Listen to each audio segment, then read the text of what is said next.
sorti un nouvel ouvrage qui s'appelle Jean Moulin, l'ultime mystère. La première question, moi j'aimerais vous poser, c'est vous et Moulin, c'est une longue histoire. Oui. Pour être aussi longue que ça, c'est-à-dire que quelque part vous vous reconnaissez en lui, qu'est-ce que vous trouvez de vous en lui? Je ne m'étais jamais posé cette question. Ce que je peux dire en tout cas, c'est que si c'est le troisième livre que j'y consacre, c'est que le personnage m'attire, évidemment. Quand on parle beaucoup aujourd'hui, quand on regarde le France-bashing, et on a l'impression que tout tire vers le bas, d'avoir quelqu'un qui est prêt à mourir et pour ses valeurs et pour la France, je dois dire que voilà, ça me fascine. Et donc, mais je ne m'étais jamais posé la question, mais c'est vrai qu'il doit y avoir quelque chose que, disons, peut-être qu'au fond, je voudrais être sûr que j'aurais été pendant la guerre, peut-être quelqu'un qui n'aurait pas eu peur, parce qu'il faut, à 2 reprises quand même pendant la guerre, il se tranche la gorge pour ne pas signer un papier déshonorant, affirmant que ce sont des tirailleurs sénégalais qui ont violé des femmes, et donc il est prêt à mourir déjà, une première fois. Et puis il sait très bien, à partir de fin avril, début mai 1943, il sait déjà qu'il est condamné. Et donc, il n'a pas peur. Et donc ça, je trouve ça formidable. On le verra par rapport aux autres personnages qu'on va croiser dans cette histoire. Lui, c'est un homme qui est toujours resté un homme d'honneur, un homme droit, qui n'a jamais trahi ses convictions ni ses amis. Et c'est pas facile. Exactement. Donc, et pourtant, c'est pas un homme en même temps linéaire.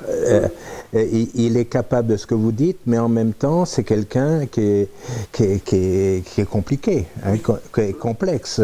Et c'est ça qui m'a intéressé au fond dans ce deuxième livre, ce troisième livre, pardon.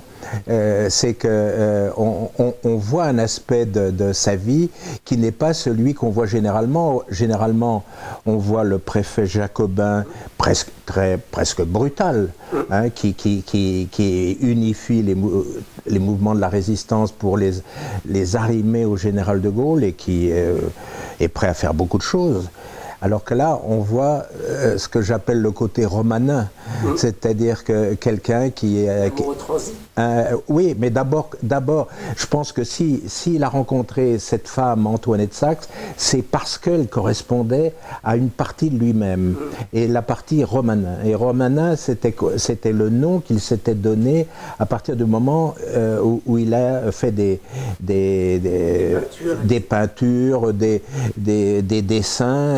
Et je crois que le rêve de Moulin, le rêve absolu, probablement, aurait été d'être un grand peintre. Et il adorait la peinture, et il est devenu collectionneur d'art. Et alors que Antoinette Saxe, la personne qui va l'accompagner dans les 7 dernières années de sa vie, est une artiste peintre fréquente, et cette femme a été l'élève de Soutine, a été l'élève de Fernand Léger, a été proche de Van Dongen, et donc il y avait de quoi fasciner aussi Jean Moulin, et on peut imaginer les discussions entre deux personnes qui connaissent véritablement la peinture, les évolutions de la peinture, etc. Alors, vous dites à un moment, il ne mélange pas les deux, ce qui est vrai, c'est-à-dire qu'il ne mélange pas son travail d'artiste et son travail, j'allais dire, de clandestin. Oui. Pourtant, il se sert son travail d'artiste pour la clandestinité, puisqu'il monte une galerie d'art. Absolument. Et donc Il n'y a pas une contradiction. Si, il y a une contradiction. C'est pour ça que moi, ce qui m'a intéressé, donc, c'est de mettre la lumière sur un aspect du personnage et en même temps de lui redonner vie, et donc d'agiter la statue, parce qu'il est devenu une statue. Il est devenu indéboulonnable. Donc pour tout le monde, même si les gens ne connaissent pas Moulins, ils connaissent bien le boulevard Moulins, ils connaissent l'avenue Moulins, ils connaissent le lycée Moulins. Et l'image qu'on en a du résistant. Absolument, absolument. Tandis que là, le personnage, il est résistant dans mon livre, mais en même temps, il bouge. Ah ouais. Il bouge, et puis il surprend même, parce qu'on a l'impression que le résistant, il est toujours en clandestinité, et là, on le voit dans des restaurants, on le voit donner le bras à Antoinette, on le voit donc, et il se sert de ça, effectivement, pour trouver un bel alibi qui est à propos de leur passion commune, c'est-à-dire de monter une galerie de peinture à Nice. Et donc, qui lui permettra de dire, quand il est d'aller à Paris, d'aller à Lyon, puisqu'il peut dire qu'il va acheter des peintures. Et ce qu'il fait aussi. Donc, c'est ça qui m'a intéressé dans le parti pris que j'ai pris de voir au fond Jean Moulin par les yeux d'une femme. Et puis pas n'importe quelle femme, un vrai tempérament. Hein. Elle a son caractère, elle ne laisse pas faire. Parce qu'à un moment, il lui propose même de l'épouser, ouais. Il dit non. Oui, absolument. Absolument. Non, moi j'avais déjà été celui qui avait révélé l'existence d'Antoinette Sachs. Mais j'ai voulu continuer. Alors, ce qui est intéressant dans Antoinette... Vous regardez à travers ces documents, c'est ça qui est intéressant. Oui, absolument. Mais le pari que j'ai fait aussi, c'est que les historiens ne l'aiment pas. Pourquoi ? Elle ne l'aime pas parce que la vision qu'on a de Moulin, je pense par exemple à Daniel Cordier, etc., c'est une vision qui n'est pas du tout celle d'Antoinette Sachs.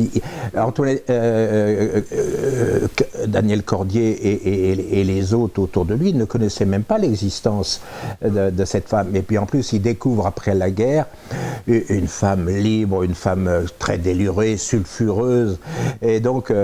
c'est bien qu'ils en ont peur. Et puis ça, par le biais de cette femme, on découvre une partie de la résistance de Moulins qui n'est pas orthodoxe. Ouais. C'est-à-dire, il y a des gens qui n'étaient pas admis par Londres. J'entends son meilleur ami, Jean Moulin, qui était Henri Manès. Ouais. Et puis les deux aux côtés, qui étaient Pierre Meunier et Chambéron, qui font, et Madame Manès, et tout ça, ça fonctionne avec Antoinette. Et donc cet ensemble-là n'était pas accepté par Londres. Si bien que dans les bios qui ont été faites, on dégageait Antoinette Sachs. Et ce qui est extraordinaire, c'est que les archives d'Antoinette Sachs existent depuis longtemps, mais personne à part moi, qui avait déjà pour un premier livre dévoilé Antoinette Sachs, mais personne n'a vraiment travaillé parce qu'on se méfie d'Antoinette Sachs, on se méfie d'elle. Pourtant c'est elle, quand elle revient, on va dans des ordres, quand elle revient à la Libération, c'est elle qui va mener l'enquête pour découvrir qui a trahi le réseau. Je vais même plus loin, c'est-à-dire qu'après la guerre, les 43 dernières années de sa vie, elle les consacre entièrement à Moulins. Et sans elle, il n'y aurait pas de Moulins aujourd'hui. Hein, parce que faut se replacer dans l'histoire. Au moment de Caluire, c'est dans le 21 juin 1943, donc il est trahi, mais ça correspond à une ambiance terrible à l'intérieur des mouvements de résistance. Il est détesté. Hein, et donc, s'il n'y avait pas eu Antoinette, je pense qu'on l'aurait oublié parce qu'on préférait l'oublier.